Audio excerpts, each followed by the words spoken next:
Por que Cavaleiro dos Sete Reinos é tão diferente das outras histórias de Westeros? Aqui não temos dragões, caminhantes brancos e nem batalhas pelo Trono de Ferro.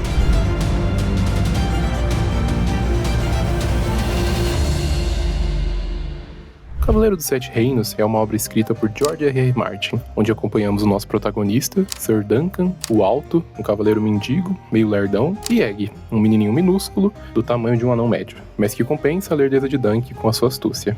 Um completa o outro, e é muito bonitinha a amizade desses dois. O Cavaleiro dos Sete Reinos é um livro, na verdade uma coletânea, que reúne 3 histórias de Dunk e Egg: o Cavaleiro Misterioso, a Espada Juramentada e o Cavaleiro Andante, sendo essa última a primeira lançada e a que está sendo adaptada para a primeira temporada da série que a gente está assistindo. Localizando ela no tempo, ela se passa 90 anos antes de Game of Thrones e por volta de 100 anos depois da segunda temporada de A Casa do Dragão, que foi a última lançada na data desse vídeo. Nesse momento do tempo, os dragões já foram extintos e tá quase a um século de distância deles voltarem. E justamente é isso que torna o Cavaleiro dos Sete Reinos tão especial, essa escala menor que a série tem. Ela é bem mais intimista. A gente não acompanha esse mundo pelo ponto de vista dos nobres, como acontece em A Casa do Dragão e Game of Thrones. A gente acompanha o Dunk, um rapaz comum, nascido na Baixada das Pulgas, e isso tudo é muito mágico.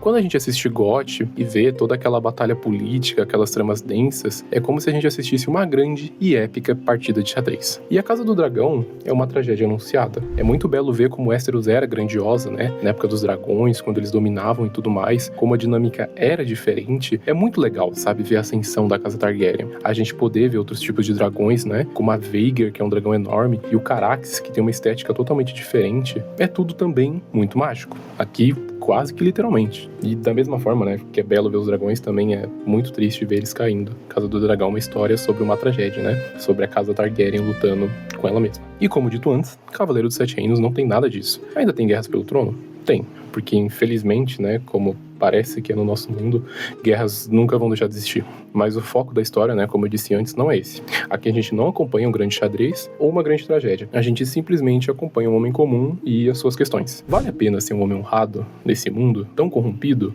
Ou melhor, um cavaleiro honrado? Porque esse mundo mostra que, independente de quanto Dunk se esforce, ele nunca vai conseguir sair dessa vida que ele vive. Então quem dirá honrar uns votos que já foram esquecidos há muito tempo por boa parte das pessoas, principalmente pela nobreza, que é quem mais deveria fazer esses votos valerem. A gente vê o Dunk sofrendo muito desde sempre. Mas é muito bonito ver os momentos felizes que ele compartilhou com o Sor Arlan, um guerreiro antigo, cansado, meio doido, se é que a gente pode dizer assim, mas extremamente honrado. E uma coisa que eu acho que vale muito a pena pontuar é que você sendo uma pessoa comum em GOT, já é raro você envelhecer, sabe? Então, a maioria das pessoas morre muito cedo. Agora, você ser um cavaleiro e conseguir envelhecer, isso não é pra qualquer um, hein? Então, Sor Arlan, por mais que não tivesse lembrado pela maioria das pessoas, Sor Arlan era no mínimo um cavaleiro diferenciado. E é muito bonito ver a forma como o Dunk pegou essas coisas, essas características do Sor Arlan, né?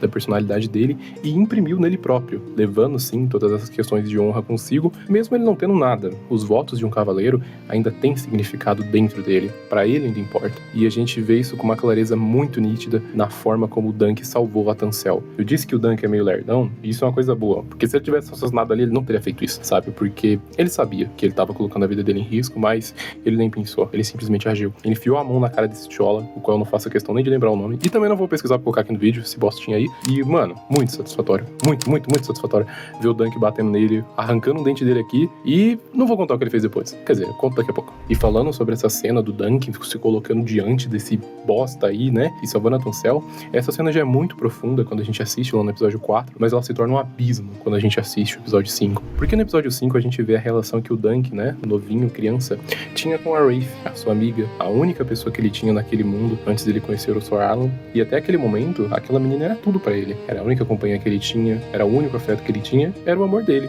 Mas eles até mesmo conversam sobre isso nessa cena que, mano, é muito fofo, tá ligado? Que série sádica. E é tão devastador e triste quando a gente vê o quão sofrido, né, em a vida que eles já tinham, a Baixada das Pulgas, do pós-guerra, da primeira rebelião Blackfyre, e não tem tem palavras pra descrever o sentimento que é quando tudo que o Dunk tinha é tirado dele a troco de nada. O troco, tipo, da porra dessa faca velha, tá entendendo? Tipo, mano, a vida deles ali vale menos do que esse utensílio velho.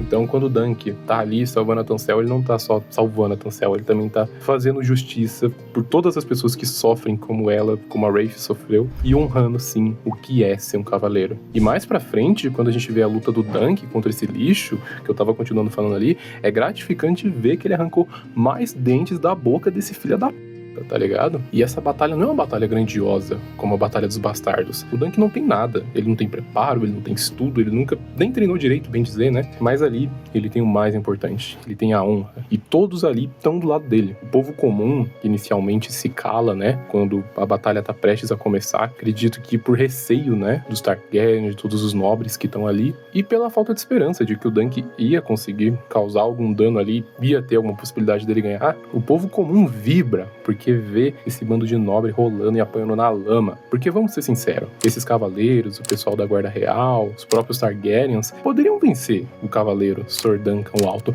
mas jamais venceriam o Dunk da Baixada das Fugas lutando na lama, tá ligado? E meus amigos, a relação de todos ali, né, que compõem aquele time é tão épica, sabe? É tão calorosa. O Sir Duncan, o Baratheon, disposto a viver aquele momento raro, uma batalha de 7, mas também ele quer proteger um amigo dele que ele fez, né, tão autêntico naquela noite, que a única coisa que queria era um jantar. O rapaz, o escudeiro Fossey, nossa, que menino fofo, extremamente gentil, extremamente educado, e pensa no moleque corajoso, hein? Nem tava ali pra lutar, mas, mano, de sagra cavaleiro aqui, bora, foda. Tem preparo? Não, mas, mano, marcha. E outra coisa, deixa eu pontuar uma coisa que eu vi no canal do Gustavo Cunha, que eu achei muito interessante. O rapaz Fossey, ele usa uma maçã verde, né, no escudo dele, pra se diferenciar do símbolo do primo dele, né, que tá usando o símbolo padrão da casa, que é a maçã vermelha. E é como ele mesmo disse, e o Gustavo Cunha também, antes verde do que podre. E pra fechar o time, vem a eles Baelor, quebra-lanças, que desde o princípio se mostrou muito honrado. O único que lembrou de Sor Arlan, o único também que não jogou o Dunk pela sua posição. O cara é simplesmente brabo. Ele tomou a frente, liderou a equipe do Dunk e foi simplesmente decisivo para a vitória. Sem dúvidas, Baelor Quebra-Lanças foi o melhor rei que o Westeros nunca teve, porque infelizmente, como previu Daeron, o irmão de Egg, um grande dragão caiu diante de Dunk. E infelizmente, esse dragão foi Baelor Targaryen.